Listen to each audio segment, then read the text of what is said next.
Well, we've been keeping our focus for the past 5 days on Israel and the Hamas conflict. Israel, remember, has come under a concerted air, land and sea strike by terrorist group Hamas and Islamic Jihad. And what followed was insane butchery, bombings and indiscriminate bloodshed. We've been putting out some of those visuals. We've been getting you the most important voices to take you through the exact ground situation. And joining us is one such voice. We have Mr. Eylon Levy, former international media advisor to the President of Israel. Mr. Levy, many thanks for taking out your time and speaking to us here on Times. Now, first up, want to hear from you on the exact numbers of those who have lost their lives in this ongoing conflict and the kind of counter strikes that Israel plans to continue in days to come. Israel is a country that is still in shock and reeling from the fact that it just suffered the second deadliest terror attack in world history. Let's be clear, that's not adjusted for population, that is in absolute terms. The current death toll is 1,200 Israelis dead. That is as many as Israelis who were killed in the entire Second Intifada, 5 years of suicide bombings at the beginning of the millennium. The October 7th massacre is now the second deadliest terror attack in world history after only 9/11. To put that into perspective for some of your viewers, we all remember the horrific scenes from Mumbai in 2008. 7 times as many Israelis have now been murdered as were killed in those brutal attacks in Mumbai. And Israel hasn't finished collecting, let alone identifying, all the bodies of the dead. Okay. Now, Mr. Levy, we've been seeing some horrific visuals and several people in Israel say that nothing less than a horror film. We've seen some of these Hamas terrorists, as part of their ground assault, walk into shelters, walk into bomb shelters and take down Israelis one by one. We're also picking off news, part of Israeli media, that children too have been butchered. They've been beheaded. Can you confirm that news piece to us, sir? You're right. The news coming out of the area around the Gaza Strip is absolutely horrific. Just yesterday, the IDF took international media into Kfar Aza near the Gaza border, and they confirmed that there were the decapitated bodies of children, of babies who'd had their heads cut off.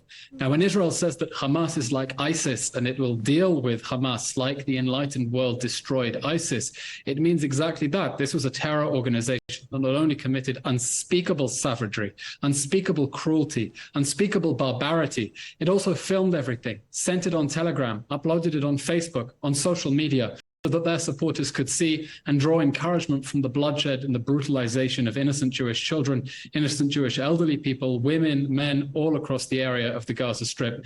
I think it's important to understand that the image that we've been seeing in the international media has been heavily sanitized. We haven't seen the worst images. Israel isn't releasing the worst images out of respect for the dignity of the dead, but for the thousands of Israelis who are there on the front, picking up the pieces of dead bodies, literally mopping up the blood.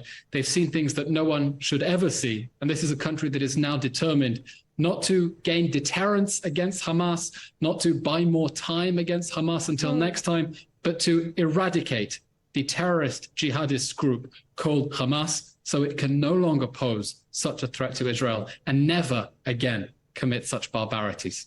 Absolutely. Israel has vowed to send out that message strong, and we're seeing the kind of counter-offensive that is coming in from Israel the last 3 to 4 days. But Mr. Levy, how is this execution going to be seen on ground? Because remember, there are more than 150 hostages in Gaza as we speak. You're right, and it's important for international viewers to remember that Hamas not only butchered, massacred, raped people inside Israel, it also abducted over 100 people. We're talking from babies to elderly grandparents, and they're now being held in captivity inside the Gaza Strip, and Hamas is threatening to execute them. Israel now faces an impossible mission of trying to destroy this organization while it has 100 innocent Israeli captives inside the Gaza Strip.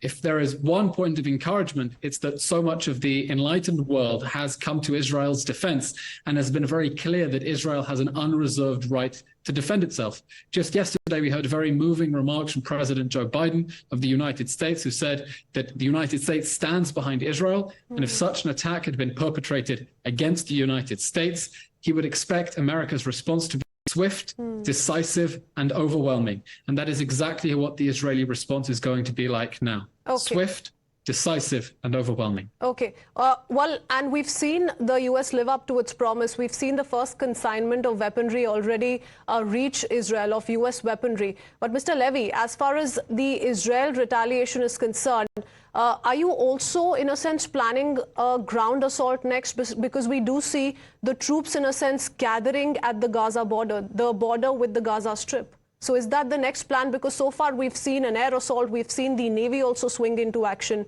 What's the next plan for the Israeli forces? As for what is next for Israeli forces, you'll have to direct that question to the spokesperson of the IDF. I don't have secret information about what the Israeli military is planning, but Israel has called up the biggest call-up of reserves ever, over 300,000 people. I'm in Tel Aviv now. I can tell you that the city is an absolute ghost town because so many people have been up, and civil society here is mobilized. People are donating whatever they can, giving whatever money they can, sending supplies to soldiers on the front, to the people who've been left homeless with absolutely nothing, and gearing up for what will be very difficult, not only days, but weeks ahead, as Israel takes the action that it deems necessary to destroy the jihadist organization of Hamas, to make sure that it can never again perpetrate such crimes against humanity, against our people. Okay, Mr. Levy, I also want to bring your attention to a letter which has been written by 31 Harvard students condemning Israel.